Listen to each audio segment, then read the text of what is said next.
If you're considering a Toyota Camry but are concerned about fuel economy, whether for environmental or financial reasons, or both, then you'll definitely want to consider the Camry Hybrid.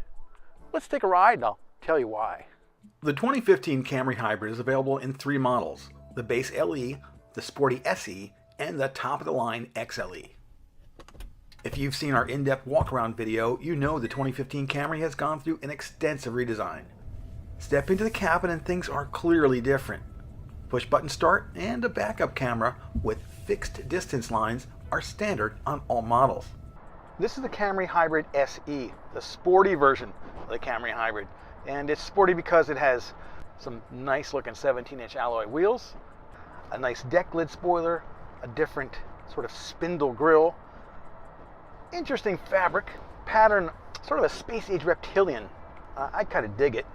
And a nice leather-wrapped steering wheel, and oh yes, a sport-tuned suspension. If you want a leather interior, you have to go to the top-of-the-line XSE. The big thing that you might not know about the Camry Hybrid is that it's pretty quick.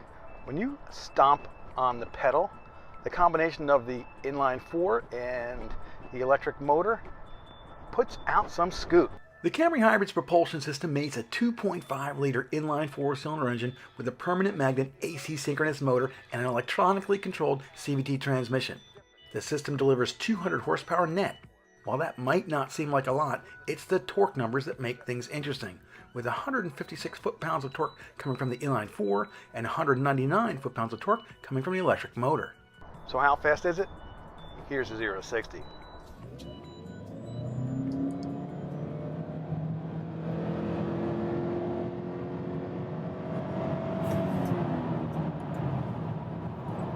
There are no paddle shifters, there's no slapstick, none of that real sporty stuff. The SE and XLE are EPA rated at 40 city, 38 highway, while the LE is rated at 43 city, 39 highway. The LE's fuel economy ratings benefit from a slightly lower curb weight, smaller wheels, and different tires.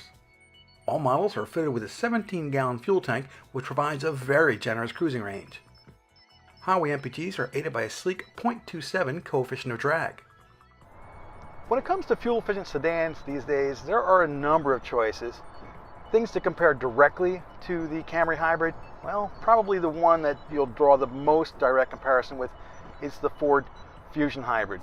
They're both great cars. You also want to compare it against diesels. The Volkswagen Passat TDI, the Jetta TDI, and the Chevy Cruze diesel. They're all solid choices. Whether you decide to go with a hybrid or a diesel depends on the type of driving that you do, basically. If you do a lot of in-town driving and you have to deal with a lot of stop and go, that's where the hybrids excel, and the Camry is no exception. We saw better numbers in town, as you would expect from the EPA spec, than we did out on the open road.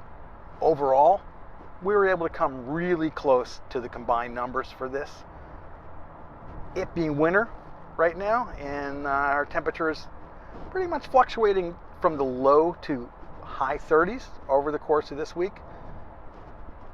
Real happy to be in the 39 mpg range. Any hybrid's going to take a mileage hit in the winter because it takes time for the car to warm up. The hybrid system's just not going to be running at its optimal level until things are warm up. If you're in Southern California, it doesn't matter because it doesn't get cold there. But if you're in a place like the Midwest, the Northeast, anywhere where it gets cold, know that your hybrid fuel economy numbers are going to drop in the winter. We're going to go into eco mode. Here's a cartoon explanation of what's going on. You've got your engine, your electric motor, and your battery. We can look at our past record, and we can see how we've done. We've been up and down over the last couple of weeks. This is not me, this is me in here. And my numbers are pretty good. I'm around and above where we want to be. So right now I am averaging today 41.5 miles per gallon. Not too bad. Let's go back to that energy screen. Your engine, your electric motor, your battery. Watch what happens when I put it into drive. And I take my foot off the brake and we start rolling. See that flow from the battery? That shows you that electricity is going from the battery into the electric motor, and the electric motor is powering the car.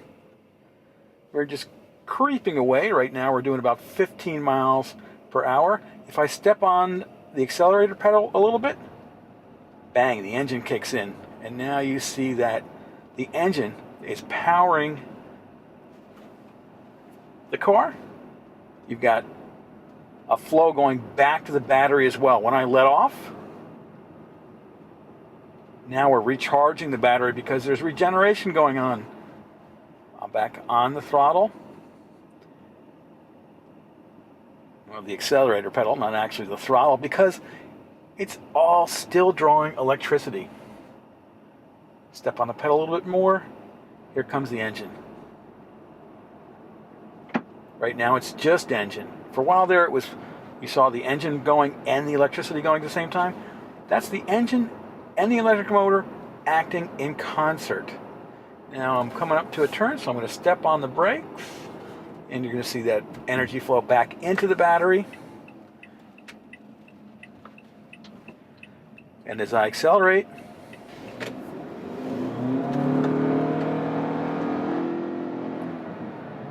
it really takes off when you stomp on it.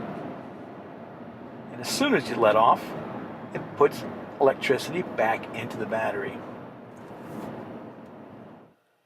There is a second energy monitor display in the center of the dashboard. Let's throw it in drive, and I'll show you how that works.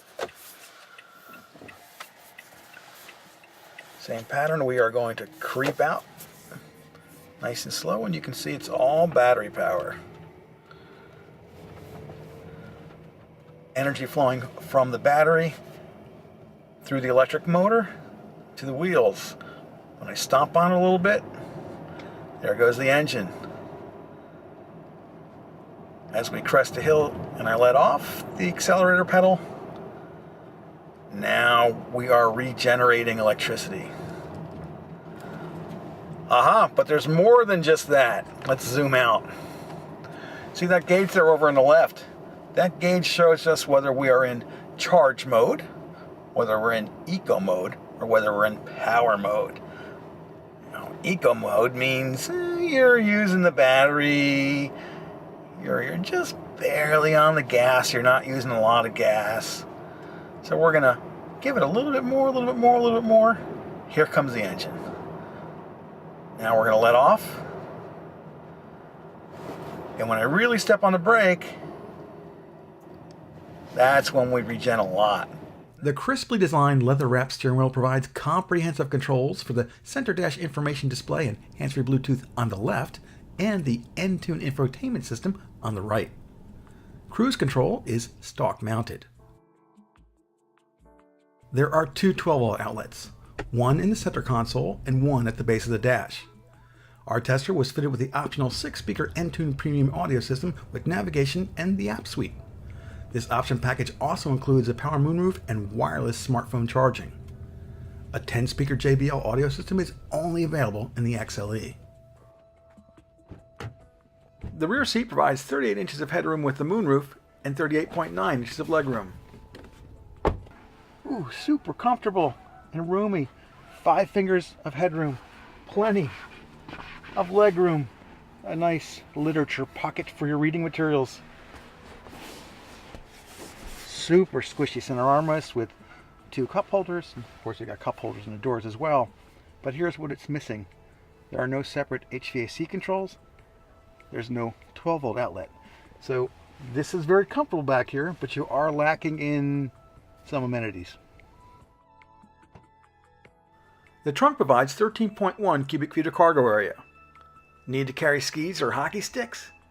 While the small pass-through allows for longer items, it won't fit a big surfboard. The 2015 Camry Hybrid is a solid choice overall, with a winning blend of efficiency, technology, comfort, and reliability. We'd like to see the high-end safety features that are available as options in the XLE model available across the line. Things like lane departure warning, adaptive cruise control, rear cross traffic alert, and blind spot monitors should be offered in the SE.